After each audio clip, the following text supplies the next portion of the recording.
एकदा एका छोट्याशा गावात हिरव्यागार झाडांमध्ये लपलेलं सोनगाव होतं. त्या गावात चिनू नावाचा एक हुशार पण थोडासा खोडकर मुलगा राहत होता. चिनूला खेळायला खूप आवडायचं, पण सगळ्यात जास्त आवड होती मोबाईलची. आई ओरडायची, चिनू डोळे खराब होतील.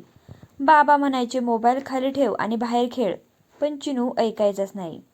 एका रात्री सगळे झोपले होते. अचानक टिन टिन असा आवाज आला. चिनूने डोळे उघडले. त्याच्या उशीखाली एक जुना तुटलेला मोबाईल चमकत होता. हा मोबाईल इथे कुठून आला? चिनू पुटपुटला. तो मोबाईल चालू झाला आणि स्क्रीनवर एक चेहरा दिसला. मोबाईल, भूतवाला मोबाईल. हॅलो चिनू, घाबरू नकोस, मी आहे मोबाईलवाला भूत. चिनू घाबरून म्हणाला, भूत? पण तू मोबाईलमध्ये का आहेस? भूत म्हणाले, कारण जे मुलं दिवसभर मोबाईल बघतात त्यांच्याकडे मी राहतो. चिनूची बोबडी वळली. भूतांची करामत. भूताने काय केलं? भूत म्हणालं, चल मी तुला एक गेम दाखवतो.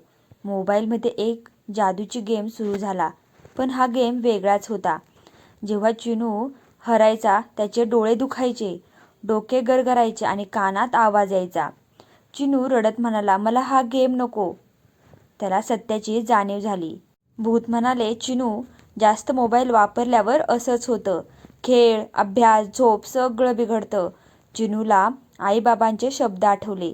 मला माफ कर, मी उद्यापासून मोबाईल कमी वापरेन, चिनू म्हणाला.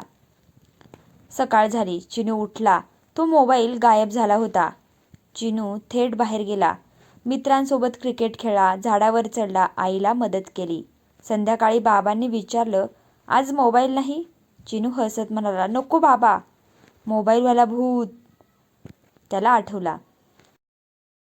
शेवटचा संदेश असा की, आणि त्या रात्री वाऱ्यातून एक आवाज आला, शाब्बास चिनू, मोबाईल मित्र आहे पण मर्यादित. तर मुलांनो, या गोष्टीतून बोध काय मिळाला? मोबाईलचा योग्य वापर करा. खेळ, अभ्यास आणि कुटुंबासाठी वेळ काढा. कथा संपली.